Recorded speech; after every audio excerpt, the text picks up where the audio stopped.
The Chinese government is launching a campaign right now to send the price of Dogecoin and Bitcoin and other cryptocurrencies to $0. That's right, that's their goal, to make cryptocurrency crash and fall off the face of the planet. Why? Well, it comes down to one very simple thing. The Chinese government loves having power over people. They want to control people, they want to be able to tell people what to do, and lock people in prison if they don't like what people do, and also make a lot of money, and enjoy very rich and fabulous lifestyles. What the Chinese government is doing right now is extremely selfish, it's extremely wrong, and they're doing it not only in a way that helps themselves, but in a way that hurts people in China and across the entire world. So shame on them for that. As we take a look at this article here, Bitcoin market meltdown prompts fresh warning in China. By the way, it has started to recover some. A meltdown, you could call it that, but then again, it's just really a normal action of the market that we've seen time and time again. This is what happens in cryptocurrency. We see a fall of around this size after a big bull market, and then it'll spike back again and go significantly higher than their previous all-time high. We've consistently seen that cycle, and it will almost certainly happen again. But it's okay. People can hate on the bottom, as they always do. Bitcoin market meltdown prompts fresh warning in China that cryptocurrency value of the world's leading cryptocurrency could fall to zero. Not even $1 for Bitcoin. $0. Pretty ridiculous statement on its face. The global cryptocurrency industry meltdown, they say in this article, which is once again an exaggeration, has prompted a fresh warning in China that the value of Bitcoin could drop much further and be worth nothing as Beijing renewed efforts to dissuade Chinese investors from all crypto-related activities. That's what it comes down to.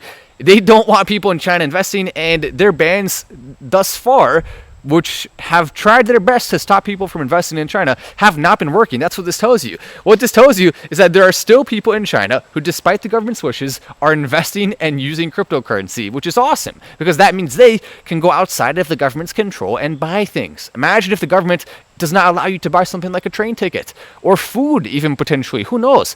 Then you can go around the government and still buy things anyway. That's the value of cryptocurrency, so it's good to see that people are still buying it and using it. It's a little scary, though, if you live there. What the government's doing is absolutely atrocious, in my opinion. Here's the quote from them. Bitcoin is nothing more than a string of digital codes. Oh, you mean kind of like the Chinese digital dollar? Is that, too hard? Did I hit too close to home, China? Chinese government? And its returns mainly come, they say, from buying low and selling high. Yes, you can make money that way. You can also make money by contributing and having tips come into you. You can get paid in cryptocurrency. You can make money all sorts of different ways through cryptocurrency. It's not just about buying low and selling high.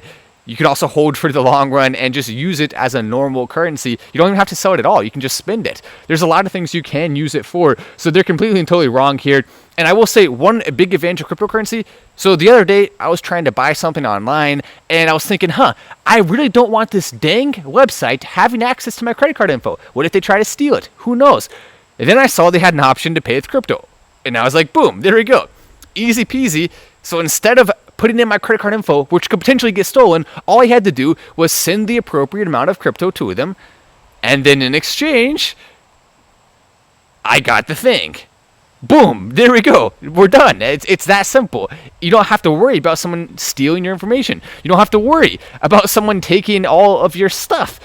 It's just so much simpler and easier that way. I mean, you do have to still be careful, though. Do not actually log into your cryptocurrency website on anything or your cryptocurrency account. No websites, no nothing. Don't ever do that. Don't download anything on your computer. Be extremely careful with all of that stuff. But despite those things you have to be careful about, cryptocurrency, as long as you are cautious and you do the right moves to protect yourself, it is by far the most efficient and best and safest way to transact on the internet. I mean, once again, though, you do actually have to do those things. Be very careful. I'm serious there. Bitcoin is nothing more than a string of digital codes, and its returns mostly come from buying low and selling high. The newspaper said, by the way, they released this through a Chinese-run newspaper, which is kind of scary. I mean, they control all the news and information. Absolutely atrocious. We would never stand for that.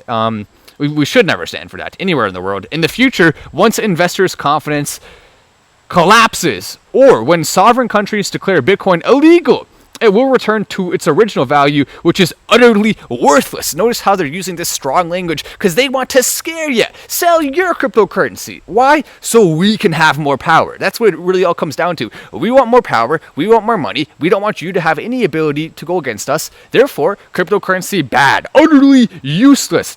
Even though they're just really not intelligent when it comes to their moves, because the Chinese government was making a lot of money from cryptocurrency mining through taxes. They were making so much money, a ridiculous amount, and they gave all of that up in favor of control. There's a clear example of a country benefiting massively from something, and its people seeing a massive benefit from something, and then the government just says, actually, no, not so fast. Instead of you benefiting from it, nobody here is going to benefit from it. Other countries will instead, and we, in exchange, will get more power. That's what they want. It's all about that.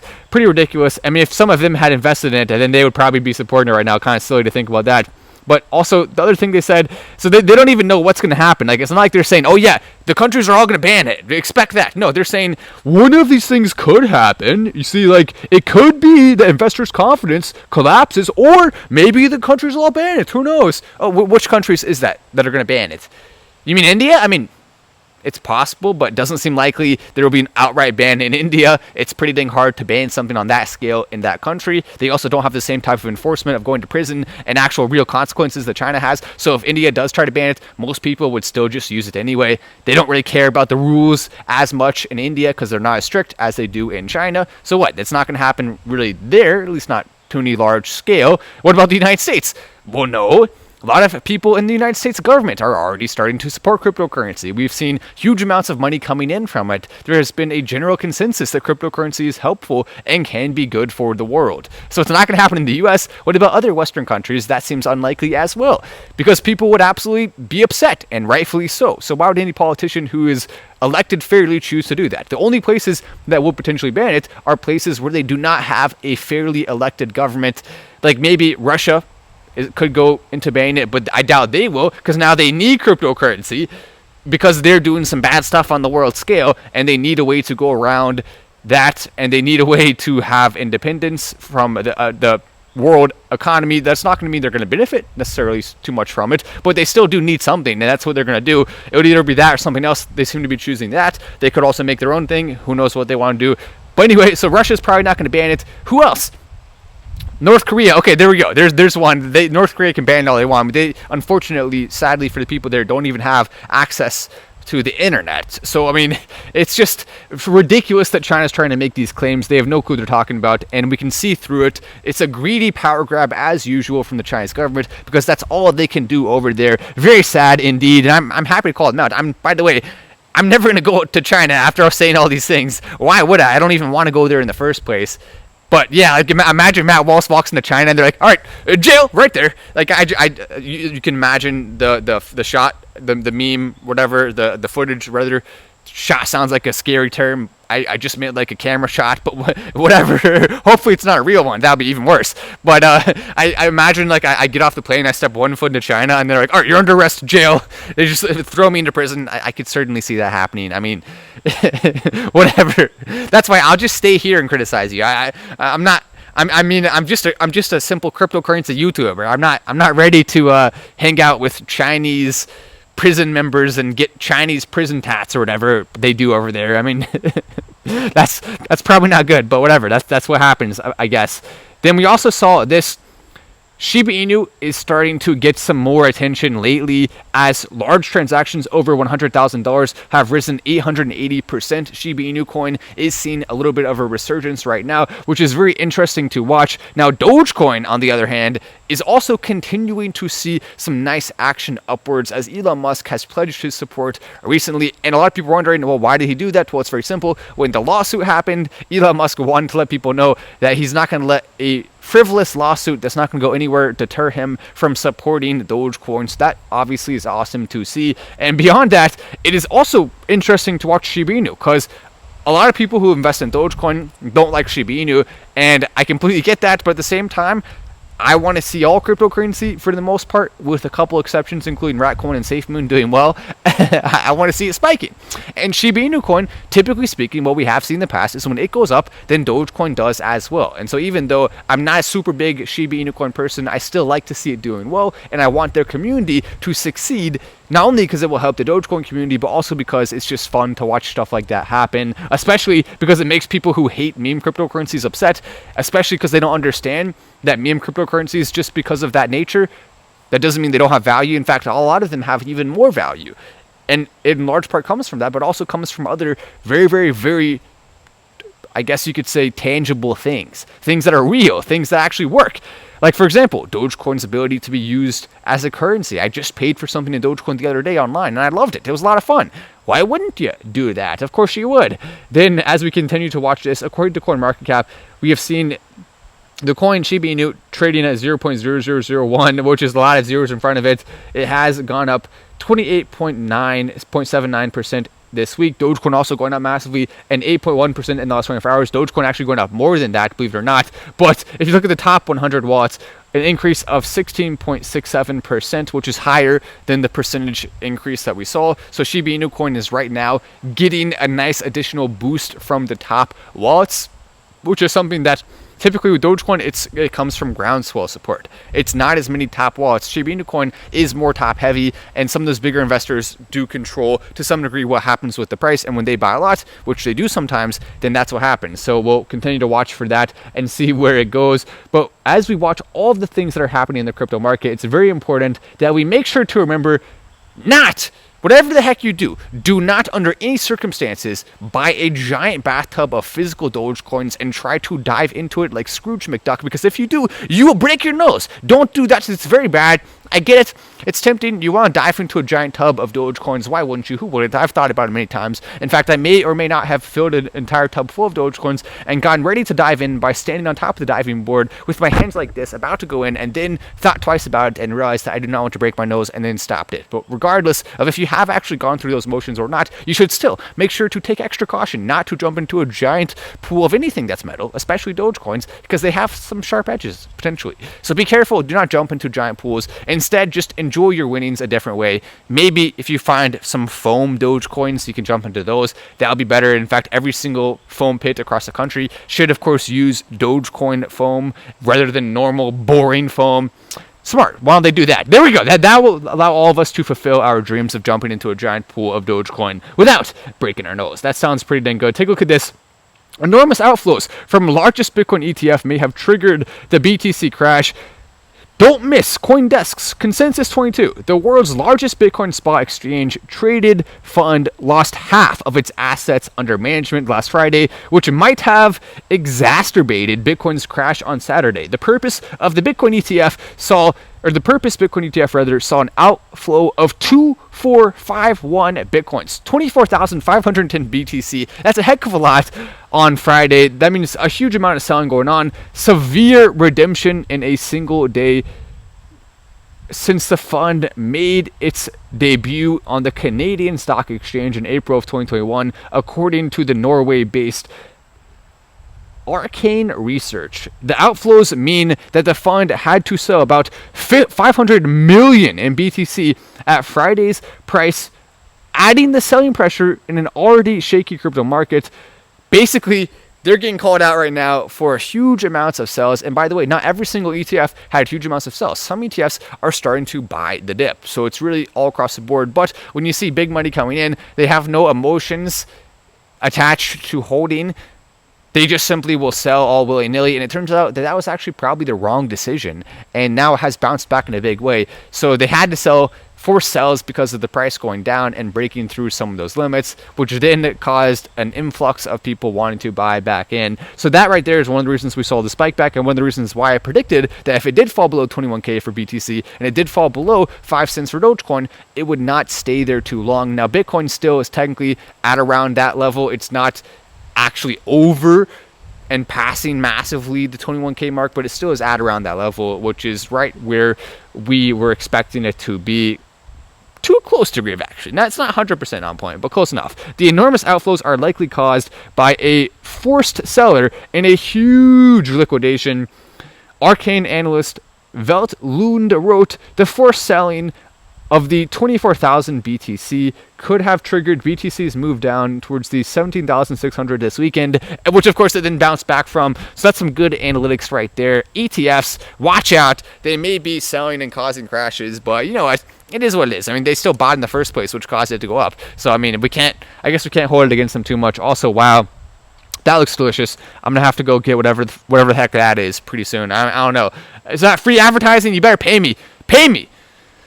I'm showing your thing. Pay me. Where's my money? South Korea puts crypto company Terraform Labs on staff no-fly list. This right here, very scary indeed for Terraform Labs. If you don't know, Terraform Labs is behind Luna, and also they're being looked into for tax issues. So that means right now, Do Kwon, the other people with Terra Labs, are not allowed to fly out of the country. That's a lot of people actually who work for them, and it's scary if you're one of those people, because who knows what the government's going to do. You could end up spending time in prison. This could be very serious, and it could actually have some severe consequences. Will it have outreaching, lasting effects across the entire globe? That is yet to be determined. Could it cause other governments to want to crack down? Who knows? But at the same time, it's still interesting to watch this, and definitely scary from his perspective. But he does have a lot to answer for. Do Kwon allegedly pulled out of his business, closed it down only a short period of time before the big fall. Do Kwon allegedly did some other things that were very negative and bad, and could have led, or even could have not stopped. He didn't do things to stop what happened with Luna and what happened with its stablecoin Terra USD, which fell massively and is now worth almost nothing. So it's kind of scary when you think about it, but at the same time, he may or may not deserve it. Probably does. I mean, he probably does deserve it. Whatever he did is not, I think, above board, and he should have at the very least been more transparent about everything and the way he handled it. And so it could at the very least result in a few bans across the globe of those specific types of stablecoins that are based off of other coins. If you want to have a stablecoin that's based off of actual assets, there should be potentially a rule that you have to hold at least 75% of it, say, in the actual asset itself. So that way there's not any chance of there being a run on it that causes the entire thing to collapse, unless more than 75% of people were to sell, at which point you would still have the ability to have those other assets you're investing in that you could then sell. So there's a lot less risk, a lot less worry from that. You can't just have a stablecoin that's propped up entirely from another coin and expect it to succeed. If you do that, then you have a chance of failure, which is definitely scary. And that's what happened with that. And that's why we could see a ban that no one's allowed to do anything along those lines in the future. Would not be surprised at all if that does indeed happen. Several employees of the South Korea-based Terraform, the company behind the stablecoin Terra USD, which collapsed last month and roiled the cryptocurrency markets, cannot leave the country. Prosecutors say Terra USD's paired token Luna plunged in value.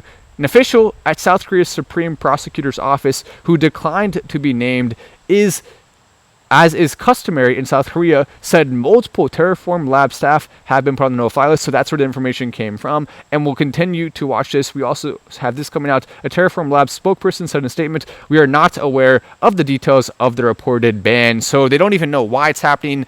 Even more scary, but they likely do. They're just putting that out there as a statement to try to get, I guess, sympathy, or at least people to think they're not associated with it. We also saw Celsius having issues because of the Terraform Labs thing. We saw other crypto capital, like Three Arrows Capital, having big issues. A lot of these big companies are looking at bailouts, looking at closing down, looking at trading halts because of what happened, and that's really not something that's good. It should not have been allowed to happen, some of those things, and we'll have to continue to watch it. We also have Shiba Inu, now the 7th most traded token with 1.8 billion 24-hour trading volume. That's interesting to see. Dogecoin also getting a lot of volume recently. So we'll continue to watch what happens there. Then we have this, which is, I think, pretty interesting. Amazon's latest trick is to put a passed away person's voice into, I mean, interesting maybe in a weird way, right? In a creepy way, potentially. Put a deceased person's voice into a speaker and allow them to talk and read things. For example, someone's grandmother who had passed away was reading them a book through this. That is a use case that I never really expected. It's a little bit weird, and I will say as weird as it may be upon the first impression, after thinking about it more, I did come to the conclusion that, you know what, if people enjoy that or if it makes them happy, there's not really necessarily any harm to it. I would just say there could be a way that this goes very wrong and looks very bad. This could be used for nefarious purposes, and so because of that, it is rightfully making me a little bit wary, and we'll have to watch it and see what happens. Plus, I would trust it much more if Elon Musk was behind it, but the fact that Jeff Bezos' Amazon is behind it, I don't know. It weirds me out a little bit more. That would be like if Boston Dynamics was owned by Bill Gates. Just imagine how scary that would be. Yeah, it's not good, right? Well, that was actually a good analogy. I'm proud of that one. We'll see what happens. Shiba Inu, largest transactions. We already read that one. I think we already read a couple of these articles here. But it's hard to know for sure when the market is going to spike back. But what we can know almost certainly is that based on every single historical indication, it will spike back massively. And when it does, then you can afford to buy something way better than Jeff Bezos's stuff, his Amazon Alexa or whatever. You can buy maybe a Tesla Alexa by then, or whatever it will be called. A Tesla bot, a Tesla voice thing. I mean, they have to come up with a name for it, I guess. I wonder who came up with the name Alexa. Isn't that a weird name? I mean, maybe there's some girl named Alexa who helped create it or something. I don't know. I mean, who the heck knows what it was from? Maybe they just Googled it and it was a name that wasn't used that much, but was still polling well or something. I don't know. They probably did all sorts of company-like stuff to figure that out. And now of course they chose it. Elon Musk, come up with a better one, please. I want to buy yours instead. That sounds a lot better. And then we can move on our merry way and see what happens next. But yeah, that's all the news for today. Hopefully you enjoyed it. You can see there's a light tree behind me, which I think is a good enough reason to press like and subscribe with the notifications on. Anyway, I'm Matt Wallace. This is Final Stand, and I will see you in the next video.